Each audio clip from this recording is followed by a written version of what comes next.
اعوذ باللہ من الشیطان الرجیم بسم اللہ الرحمن الرحیم۔ السلام علیکم ناظرین و حاضرین، آپ کے سامنے حاضر ہیں کتاب تذکرہ حسین شہزادہ کونین علیہ السلام کے ساتھ۔ جیسا کہ آپ جانتے ہیں یہ کتاب پڑھ کر پیش کی جا رہی ہے ٹرو پیٹریٹ چینل کے اوپر۔ جن دوستوں نے ابھی تک میرا چینل ٹرو پیٹریٹ سبسکرائب نہیں کیا وہ سب سے پہلے میرا چینل ٹرو پیٹریٹ سبسکرائب کریں تاکہ میری ویڈیوز آپ تک پہنچتی رہیں۔ جی معزز سامعین، شروع کرتے ہیں آج پڑھنا۔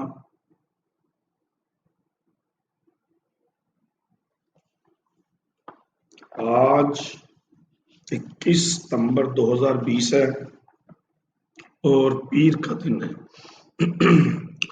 اور ہم پڑھنا شروع کریں گے پیج نمبر 128 سے۔ بسم اللہ الرحمن الرحیم۔ الصلاۃ والسلام علیک یا رسول اللہ، الصلاۃ والسلام علیک یا ابن رسول اللہ۔ لیکن ان بزدلوں کی ڈھٹائی دیکھیے کہ صاف جھوٹ بول رہے ہیں، کہہ رہے ہیں ہم نے ہرگز آپ کو یہ خط نہیں لکھے۔ آہ یہ کیسے لوگ ہیں جن کو نہ اپنی بات کا پاس ہے، نہ عہد کا احساس، نہ اللہ کا خوف ہے، نہ اللہ کے رسول صلی اللہ علیہ وسلم سے حیا۔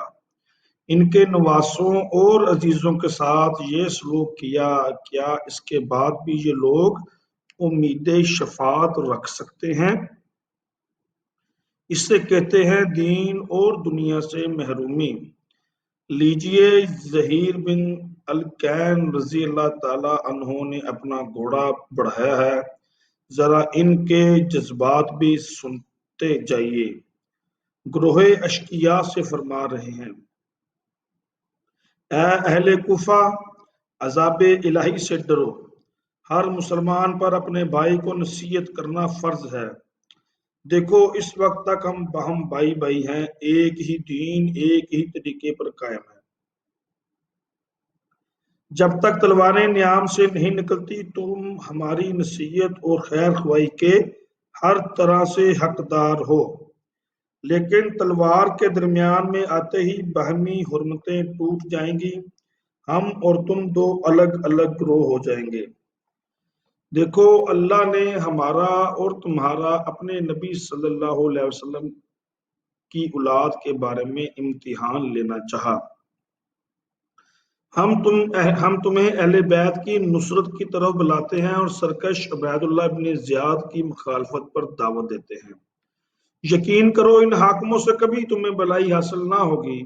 یہ تمہاری آنکھیں پھوڑیں گے، تمہارے ہاتھ پاؤں کاٹیں گے، تمہارے چہرے بگاڑیں گے، تمہیں درختوں کے تنوں پر پھانسی دیں گے اور نیک انسانوں کو چن چن کر قتل کریں گے۔ بلکہ اگر تم دیکھو تو وہ یہ سب کچھ کر بھی چکے ہیں۔ ابن حجر بن عدی اور ہانی بن عروہ وغیرہ کے واقعات بھی ابھی اتنے پرانے نہیں ہوئے کہ تمہیں یاد نہ رہے ہوں۔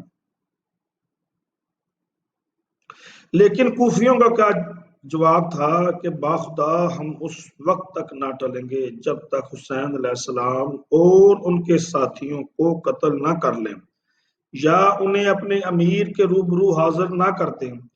زہیر بن الکین رضی اللہ تعالیٰ عنہ بولے، خیر اگر فاطمہ رضی اللہ تعالیٰ عنہ بنت رسول صلی اللہ علیہ وسلم کا بیٹا سمیہ کے چھوکرے ابن زیاد سے کہیں زیادہ حمایت و نصرت کا مستحق نہیں تو کم از کم اولاد رسول صلی اللہ علیہ وسلم کا اتنا پاس کرو کہ اسے قتل نہ کرو اور اس کے چچا زاد یزید بن معاویہ کو ان کے حال پر چھوڑ دو تاکہ وہ آپس کا معاملہ خود طے کر لیں۔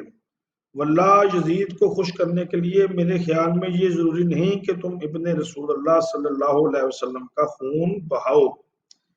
لیکن شمر نے اس کے جواب میں ان پر تیر پھینکا ہے اور واپس آ گئے ہیں۔ لیکن یہ کیا، یہ کون ہے؟ لشکر ادا سے گھوڑا دوڑائے امام کی طرف تیزی سے بڑھ رہا ہے، یہ کیا چاہتا ہے؟ اس کے اندازے سے معلوم ہوتا ہے کسی خاص مشن پر آ رہا ہے۔ کیا یہ جنگ چاہتا ہے؟ کیا کوئی پیغام پہنچانا چاہتا ہے؟ سب کی نگاہیں اس آنے والے کی طرف ہیں، بلکہ دشمن کی طرف سے بھی اس کی جانب اشاروں میں سرگوشیاں ہو رہی ہیں۔ چہرہ خود میں ڈھکا ہوا ہے، اس لیے شناخت نہیں ہو سکتی۔ گھوڑے پر اس کی گرفت تو دیکھو کتنی مضبوط ہے، رخ سیدھا امام علیہ السلام کی جانب ہے، قریب پہنچ کر گھوڑے سے کود پڑا ہے اور زانوئے امام پر جھک گیا ہے۔ آنکھوں سے آنسو چھلکے جا رہے ہیں۔ لیکن تو کون ہے؟ امام عالی مقام نے پوچھا۔ اے فرزند رسول صلی اللہ علیہ وسلم، میں وہ بدبخت انسان ہوں جس نے آپ کو واپس جانے سے روکا، راستہ بھر آپ کا پیچھا کیا اور اس بے آب و گیا میدان میں اترنے پر مجبور کیا۔ خدا کی قسم میرے وہم و گمان میں بھی نہ تھا کہ لوگ آپ کے معاملے میں یہاں تک پہنچ جائیں گے۔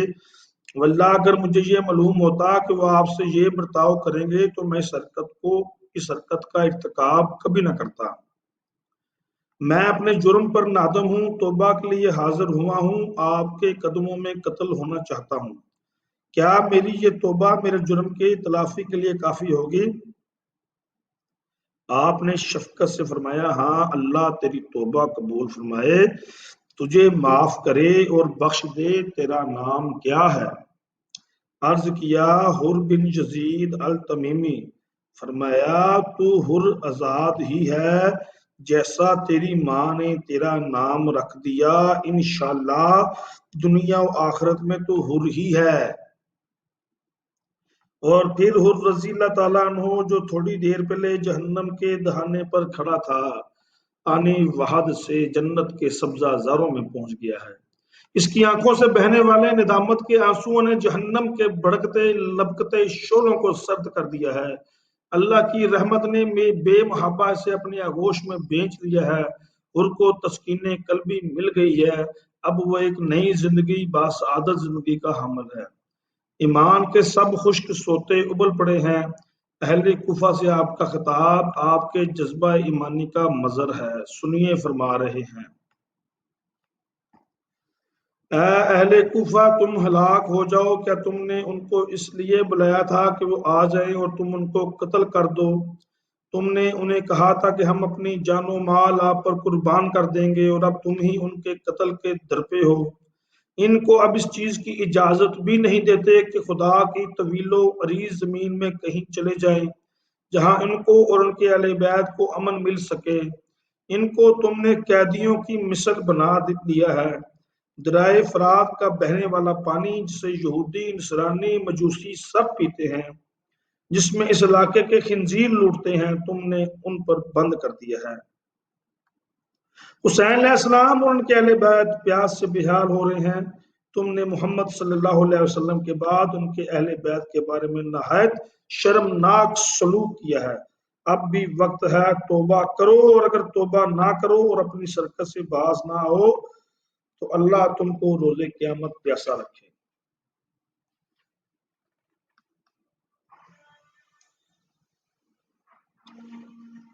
جی معزز سامعین، پیج نمبر 131 تک ہم نے پڑھا ہے۔ انشاءاللہ باقی اگلی قسط میں پیش کیا جائے گا۔ اللہ تعالیٰ میری اس کوشش کو قبول فرمائے اور حضرت حسین رضی اللہ تعالیٰ عنہ اور اہل بیت طہار کی محبت میرے دل میں موزن فرما دے۔ مجھے اللہ تعالیٰ ان کی محبت میں جینے کی توفیق عنایت فرمائے۔ ان کے غم میں میری آنکھوں کے سوتے کبھی خشک نہ ہوں۔ یا اللہ سیدنا حسین رضی اللہ تعالیٰ عنہ کو صدقے ہم سب پہ رحم فرما، آمین ثم آمین یا